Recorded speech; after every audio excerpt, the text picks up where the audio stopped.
네, 안녕하세요. 로열로더 투자전략가 로쌤입니다. 자, 2020년 7월 27일 월요일 퇴근길 시황 시작하도록 하겠습니다. 자, 먼저 미국의 1조 달러의 경기 부양책 얘기가 나왔습니다. 주말 앞두고 우리 미국과 중국의 갈등에 대해서 좀 우려하시는 분들이 많았는데 그렇게 크게 확산될 가능성은 좀 낮은 편이다. 현재 시국상. 그래서 말씀을 드렸는데 오늘 증시를 보면 확인될 수 있죠. 오늘 증시 긍정적인 모습으로 마감을 했습니다. 자, 그리고 인텔이 주말 앞두고 16% 급락을 보였는데 그 반사이익으로 삼성전자, DB하이텍 등 파운드리 관련 그리고 비메모리 쪽 관련주들이 멋진 모습을 보였습니다. 확인해 보고요. 자, 일본 우리랑 관계 보기 잘 안 되고 있죠. 그러면서 불매운동 관련주 쪽을 한 번씩 쳐다보시면은 괜찮다라고 했는데 이쪽도 한번 확인해 보도록 하겠습니다. 먼저 글로벌 이슈로 넘어가서 이제 트럼프 공화당 미국 쪽에서 1조 달러의 경기 부양책을 오늘 상원에 제시한다라고 합니다. 그래서 민주당이랑 얘기는 해봐야겠지만 추가적인 경기 부양책을 꾸준히 준비하고 있다라고 보시면 되고 여러분들이 우려하셨던 이제 텍사스 휴스턴에 위치한 중국 총영사관 폐쇄는 중국에서 이제 즉각적인 조치 청두에 위치한 총영사관을 폐쇄하는 규모가 그나마 좀 작은 편이다라고 알려져 있죠. 그래서 이렇게 알고 계시면 되고 원래 우한 지역이나 근데 우한 같은 경우는 다 도망가 있는데 어떻게 폐쇄하고 짐을 싸라고 합니까? 우한으로 돌아가는 데만 해도 3일 넘게 걸릴 텐데. 그래서 우한은 그래서 제외 대상에서 제외된 것 같고 홍콩 쪽 얘기도 나왔어요. 이게 홍콩 이제 보안법 쪽으로 해서 문제가 또 이제 시작이 발생된 거니까. 그래서 홍콩 얘기가 나오는데 홍콩 쪽을 폐쇄하면 이건 일이 너무 커지죠. 그러니 홍콩이 아니면은 되는 거였어요, 이번에는. 홍콩이나 이런 너무 큰 곳, 상해나 이런 데만 아니면 되는데 홍콩은 아니었죠. 이런 큰 데가 아니라 청두. 상징적인 의미는 갖고 있지만 사실 지역이나 업무 관할 지역이나 이런 부분은 좀 작은 편인 이런 청두 쪽으로 해서 적당히 대응하는 정도로 마감을 했습니다. 그리고 이게 홍콩보안법 쪽으로 해서 미국과 중국과 이 둘만 마찰이라고 생각하시면 안 됩니다. 이거 EU하고도 얘기가 나오고 있습니다. 중국이 마찰이. 그래서 중국이 미국한테만 강하게 대응하기가 좀 쉽지는 않아요. EU에서도 강압이나 탄압 그리고 감시 같은 부분에 이용될 수 있는 이런 기술력을 홍콩에 수출하는 거 제한하겠다라고 얘기 나오고 있어요. 그러니 중국이 너무 강하게 나오기는 쉽지는 않아요. 말로는 강하게 나오지만 정책적으로 해서 굉장히 미국하고 강대강으로 붙기는 사실 1대1로도 쉽지 않은데 EU까지 저렇게 나오는데 굉장히 어렵겠죠. 그래서 우리나라 쪽에는 어떻게 보면은 손을 내밀 수 있다라고도 말씀을 드렸어요. 그러니까 참고하시면 될 것 같아요. 그래서 EU에서도 지금 심각한 우려를 표명을 했고 기존부터 그래서 홍콩 관련 비자 협정 같은 경우도 다시 재검토한다라고 하고 있고 홍콩하고 맺고 있는 협정 같은 경우도 전면 재검토. 미국만 이렇게 하는 게 아니다라는 거 여러분들 알고 계셔야 돼요. 유럽까지도. 그래서 중국이 지금 사실 쉽지는 않은 상황이다. 그래서 적당히 정치적으로는 이제 얘기는 하겠지만 잘 해결해 나가야 되지 않을까 싶습니다. 저거는 굉장히 심화되면은 중국이 고립되는 상황이 나올 수 있습니다. 그럼 문제가 굉장히 커집니다. 중국도 수출로 먹고 사는 나라죠. 세계의 공장이기 때문에. 그러니까 이 정도까지만 알고 가시면 될 것 같습니다. 그래서 다우지수 같은 경우는 금요일까지는 좀 우려감이 있었기 때문에 좀 하락을 했지만 그렇다고 급락이 나오거나 하진 않았어요. 0.68%, 0.7%도 안 되는 정도기 때문에 이거는 쉬어가는 구간이다. 27,000포인트 괜히 어설프게 넘어갔다가 다시 밀리는 것보다 속임수 구간 만드는 것보다는 걸쳐놓고 저항받은 셈 치고 다시 한번 밀렸다 올라가는 게 낫다라고 말씀드렸는데 원하는 대로 그냥 움직여주고 있습니다. 대신 21선이 이탈한다거나 그 음봉의 상단을 크게 이탈해가지고 문제를 만들지 않았죠. 그러면은 미증시는 할 거 다 해준 거예요. 이번 주에는 다시 한번 위쪽으로 붙어가려는 노력이 나오면은 괜찮습니다. 그게 아니라면 조금 더 지켜봐야겠죠. 그래서 이번 주에 다시 한번 27,000포인트로 붙어간다라고 하면은 양호하다라고 생각하시면 됩니다. 그리고 자, 나스닥 쪽 같은 경우는 뭐 기술주들이야 뭐 인텔이 저렇게 16포인트 하락했는데 좋을 수는 없었겠죠. 그러면서 21선 살짝 이탈했는데 그래도 1200포인트 요 구간에서는 지지를 받았다. 여기 살짝 이탈해서 뭐 9800포인트 지지받고 올라와도 전혀 상관없습니다. 기존에 워낙 강했기 때문에. 그러니 뭐 크게 우려감 가질 상황은 아닌데 그래도 이 21선 1400포인트 부근에 있는 21선은 빠르게 회복해 주는 게 좋습니다. 그러니까 참고 정도 하시면 됩니다. 자, 중요한 건 뭐 우리나라 증시인데 확인해 보면 되죠. 주말에 그렇게 우려감이 있었다라고 했는데 우리나라 증시 오늘 어땠어요? 나쁘지 않았죠. 오늘 다시 한번 뭐 2230포인트 돌파 시도가 나왔고 돌파는 못했습니다. 못했지만 어쨌든 21선 밑에서부터 쭉 올라오면서 지지력 받을 수 있는 곳이 점점 올라오고 있다라는 거 긍정적이고요. 그리고 이런 미중 간의 갈등 같은 우려감이 있었음에도 불구하고 주말 지나서 다시 이렇게 바로 회복하는 모습 나쁘지 않아요. 전체적인 흐름 자체를 뭐 시장의 판도를 꺾을 정도의 악재라고 생각하지는 않는다라고 말씀드렸는데 그건 시장이 증명해주고 있는 것 같습니다. 참고하시면 되고요. 자, 코스닥 같은 경우도 뭐 양호한 모습을 보였죠. 종가 기준으로도 이제 뭐 다시 한번 또 이제 고점을 돌파하기 위해서 오늘도 800포인트 넘어서 다시 한번 안착을 해줬습니다. 뭐 양호한 흐름이다. 코스닥은 변동성이 그렇게 크진 않은데 꾸준하게 위쪽으로 올라가는 모습 보여주고 있습니다. 뭐 긍정적인 모습이다 보시면 되고요. 자, 수급 동향 간단히 살펴보면 외국인들이 요즘에 은근슬쩍 하루씩 연속적으로 계속 매수는 아닙니다. 하루씩 이제 매도량을 좀 줄이는 주식을 매도했던 부분을 조금씩 줄이는 부분을 보이고 있어요. 그리고 최근에 기관에서 매도가 많이 나왔었는데 기관에서도 오늘은 뭐 매도하지 않았다 정도. 둘 다 뭐 1,500억, 뭐 1,600억이라고 칠게 1,600억, 1,400억 정도면은 둘이 합쳐 3,000억인데 아주 큰 금액은 아니에요. 양매수가 들어왔다라고 하면서 좋아할 그럴 정도의 금액은 아닙니다. 하지만 그렇다고 뭐 실망할 금액도 아니죠. 양호했다 정도로 보시면 되고 그리고 코스닥 같은 경우는 이제 뭐 매도 금액이 거의 없다라고 볼 수 있어요. 지금 1,000억대죠. 매도 금액이. 그러니까 매도 금액이 거의 없고 코스피 같은 경우도 이제 1조도 안 돼요. 이달 7월 같은 경우는 매도 금액이. 그러니 기존에 강력한 매도세였지만 이제는 매도하지 않는다. 매도하지 않는 것만으로도 수급이 변화한다라고 말씀드릴 수 있다라고 했어요. 주식으로 치면 이런 개념인 거예요.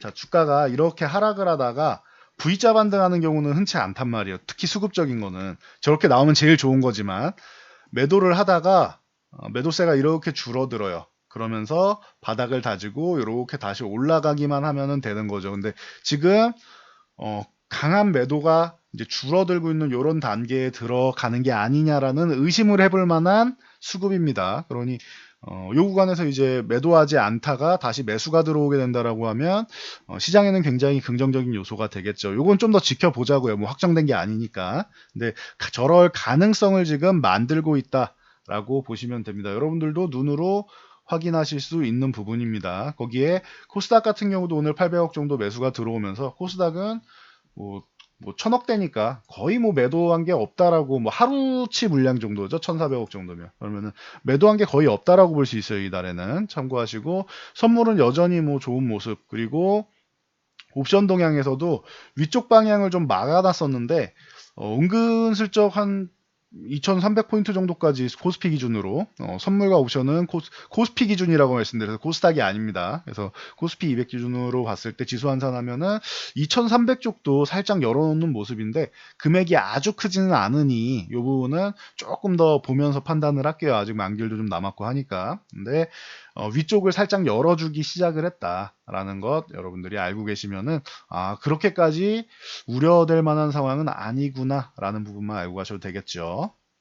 자, 종목별 동향으로 넘어가서 아까 인텔 말씀을 드렸는데 자, 삼성전자 먼저 보고 갈게요. 인텔이 7나노 공정 도입이 뭐 지연된다라고 밝혔죠. 그러면서 뭐 어마어마합니다. 하루 만에 이 대형주가 16.24%가 하락을 했습니다. 인텔이. 그러면서 뭐 이렇게 급락 보이면서 이제 뭐 있는데 이에 따른 이제 수의 기대감이죠. 반사이익으로 삼성전자 파운드리 쪽 시장이 확대되지 않겠느냐라는 뭐 얘기가 나오고 있습니다. 그러면서 삼성전자 뭐 DB하이텍 같은 경우도 파운드리 전문이니까 요 관련주들이 조금 움직이고, 더 좋은 건 이제 비메모리 관련주들 쪽이 많이 움직였습니다. 참고하시면 될 것 같아요. 그래서 삼성전자는 지금 55,000 원 넘어서 이제 56,500원 쪽으로 다시 한번 요렇게 붙어가고 있다. 얼마 안 남았죠. 여기를 넘어가야지 뭐 6만 원대를 보던지 말던지 한다라고 설명드렸습니다. 그리고 56,500원을 넘어가면은 우리나라도 뭐 2200, 30포인트 넘어서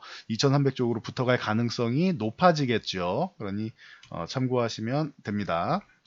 다음 DB하이텍, 뭐 대표적인 뭐 파운드리 전문 업체다라고 말씀드렸죠. 한때는 뭐 세계 10위권 안에도 있었는데 뭐 DB그룹이나 뭐 전체적으로 좀 뭐 어려움을 겪다가 지금은 뭐 부채 같은 부분 다 해결하고 이제는 돈을 버는 기업으로, 그리고 공장 가동률이 풀 가동할 정도로 좋은 모습을 보이고 있다 해서 공장 증설을 앞두고 있는데, 이 부분에 대해서 뭐 추가적으로 여러 소식이 나오면 뭐 전해드리도록 하겠습니다. 그래서 DB하이텍 같은 경우 지금 뭐 앞으로도 좀 더 좋아질 종목으로 항상 많이 말씀드리고, 저희랑도 이제 호흡이 잘 맞는, 이제 누구나 주식을 할 때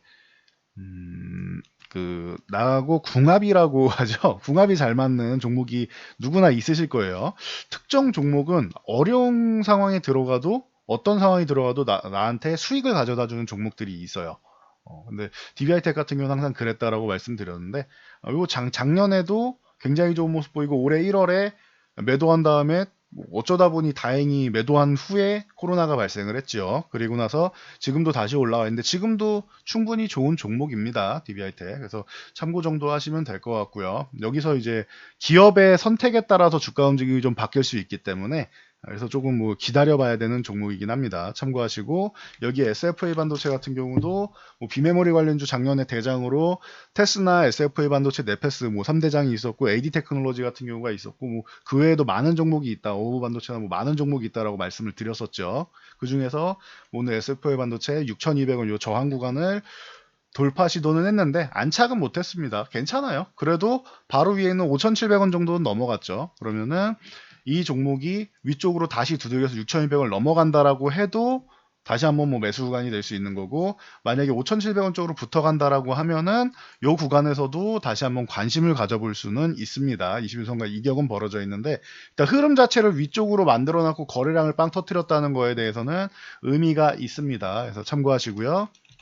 테스나 같은 경우도 좋았죠. 테스나도 오늘 뭐 긍정적인 모습 보이면서 급등이 나왔다. 연속적으로 거래 증가하는 모습 좋고요. 그래서 비메모리 관련주들도 요즘에 좀 흐름 자체가 좀 쉬어가는 흐름에서 다시 한번 위쪽 방향으로 돌리고 있습니다. 네페스 같은 경우도 한동안 헤매고 아래쪽에서 헤매고 있는데, 오늘 다행히 좀 좋은 모습을 보였습니다. 거래량이 조금 더 붙어주고 했으면 좋았을 텐데, 상승폭도 한 10% 정도는 붙여주고 했으면 좋았을 텐데, 제일 좋은 건 2, 34,000원을 넘어가는 거고요. 근데 아직까지는 조금 뭐 약한 것 같습니다. 네페스는 충분히 강해져도 이상할 게 없는데, 작년에 뭐 패키징 업체 인수하고 내부 정비하고 하면서 뭐 아직까지는 조금 대장으로 나가지는 못하고 있는 모습입니다. 참고 정도 하시면 될 것 같고요. 뭐 AD 테크놀로지 같은 경우도 이제 항상 뭐 이제 언급을 드리는 종목 중 하나로 오늘 뭐 좋은 모습을 보였는데, 거래량이 조금 더 붙어줬으면 좋았을 텐데 이것도 조금은 아쉬워요. 대신 뭐 그 한 번에 올라가지 못한 종목들은 꾸준히 추세적으로 상승하는지를 좀 보시면 좋을 것 같아요. 대표적으로 방금 말씀드렸던 앞쪽에 있던 SLP 반도체나 테스나 같은 경우는 폭발력 있게 쾅 하고 올라가 줬고 해줄 만큼 해준 것이고, 네페스랑 AD 테크놀로지는 조금 약했단 말이에요. 여기보다 더 강해도 괜찮은데 약했단 말이에요. 그러면은 강한 종목에 현재 수급이 먼저 쏠리고, 그 다음에 이 종목들에는 좀 꾸준한 수급이 들어오면서 추세적으로 상승하는지를 여러분들이 확인해 보시면 되겠죠. 그래서 이렇게 보시면 될 것 같습니다. 그리고 자, 일본이랑 우리랑 지금 뭐 계속 뭐 얘기가 나오고 있죠. 강제징용 부분 뭐 얘기 나오면서 일본 기업 자산 현금화 보복 조치 얘기가 나오고 있습니다. 그래서 이제 뭐 이것도 강제징용에서 나온 것이죠. 배상 판결에 따른 일본 기업들 이제 자산을 현금화하겠다. 뭐 이 부분에 대해서 일본에서도 보복 조치를 검토한다. 뭐 이런 얘기가 나오고 있어서 모나미 같은 경우 뭐 계속 말씀드리고 있죠. 이 종목은 이제 눌리거나 이제 좀 충분히 휴식을 취하면은 그때 한 번씩 관심을 가지면은 괜찮다. 대신 올라갈 때 추격 매수하면 안 된다라고 계속 말씀드리고 있죠. 보시면은 한 단계 올라왔을 때도 추격 매수할 필요가 전혀 없다라고 말씀드렸죠. 5,500원 돌파 못했기 때문에 이건 조정을 받게 된다. 그럼 4,500원 전후에서 매매를 하시면 된다라고 말씀드렸고, 그 다음에도 5,500원 계속 돌파 시도하다 돌파 못하고 수렴 과정을 거쳤죠. 그리고 박스권을 그릴 때 아래쪽이 아니고 위쪽에서 움직이는 게 좋은 거다라고 최근에 코스피 지수를 설명드리면서도 말씀드렸어요. 그래서 이 구간에서 아래쪽이 아니고 위쪽에서 이렇게 주가가 움직였다. 그래서 돌파되면은 좋은 모습을 보일 수 있다라고 했는데 6,500원 돌파했고, 자, 오늘은 다시 한번 상한가 들어가는 모습입니다. 그럼 어떻게 해야 된다? 이렇게 급등할 때 따라잡아야 된다. 따라잡으면 어떻게 됐죠? 다시 한번 급락이 나오죠. 그 뒤에. 그러니 급락이 나오지 않더라도 따라 붙는 게 아닙니다. 원칙적으로 급등 후에는 따라잡는 게 아니다.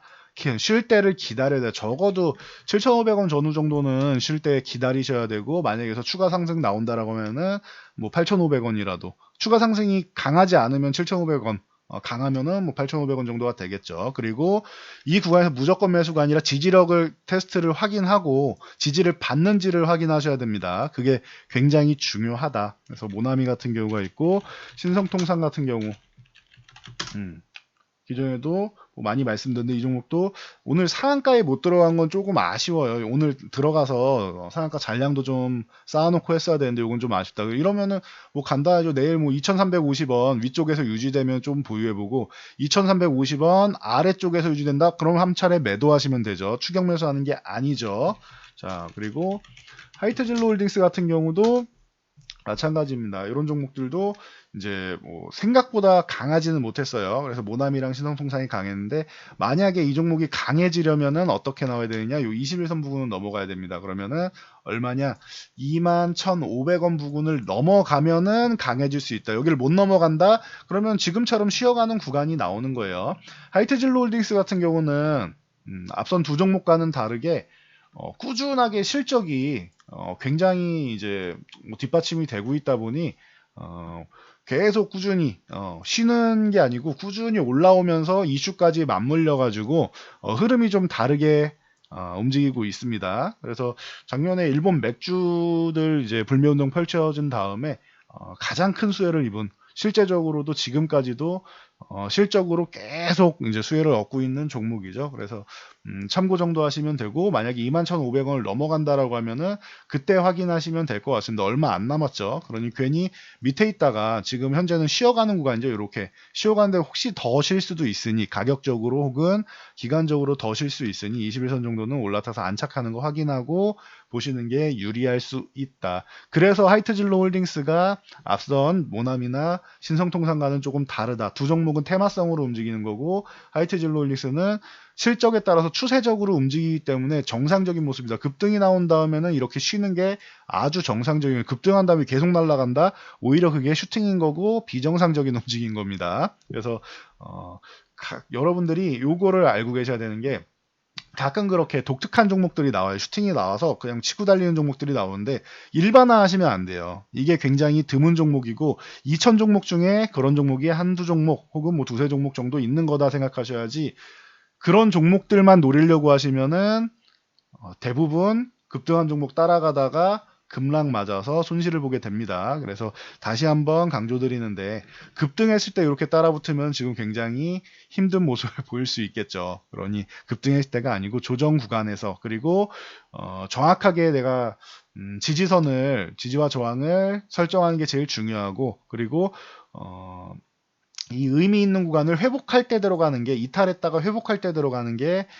좀 더 안전하다라는 것 알려드리고 저는 물러가도록 하겠습니다. 기분 좋은 월요일 시장이었는데 여러분들도 좋은 소식 들리셨나 모르겠네요. 저희도 이제 계좌에서는 좀 요즘에는 장이 좀 좋아서 그런지 계좌에서 이제 수익이 꾸준히 뭐 발생을 하면서 좋은 모습을 보이고 있는데, 이럴 때 다시 한번 말씀드리지만 소외주는 잘 정리하시고 좋은 종목으로 교체하셔야 돼요. 지금까지도 내가 종목 가지고 끙끙거리고 있다. 한두 종목이야 그럴 수 있죠. 내가 뭐 5종목 들고 있는데 혹시나 뭐 한두 종목이 조금 느리다. 그럴 수 있죠. 그런데 뭐 대부분 종목, 한두 종목만 조금 움직이는 것 같고 나머지 종목이 빌빌거린다. 그러면은 이거는 포트폴리오를 한번 과감하게 뭐 교체하실 필요가 있습니다. 그러니 이 부분 참고하시고 뭐 잘 대응해서 이번에 정말 좋은 시장이죠. 지금도 좋아지고 있고 앞으로 더 좋은 시장이 오는데 이번 시장에서 여러분들이 좀 다 같이 웃으면서 따뜻한 연말 연초를 보내시기를 바랍니다. 저는 여기까지 말씀드리고 물러가도록 하겠습니다. 영상이 도움되셨다면 좋아요와 댓글 하나씩 남겨주시고요. 영상 잘 참고해서 모두 안전 투자하시기 바랍니다.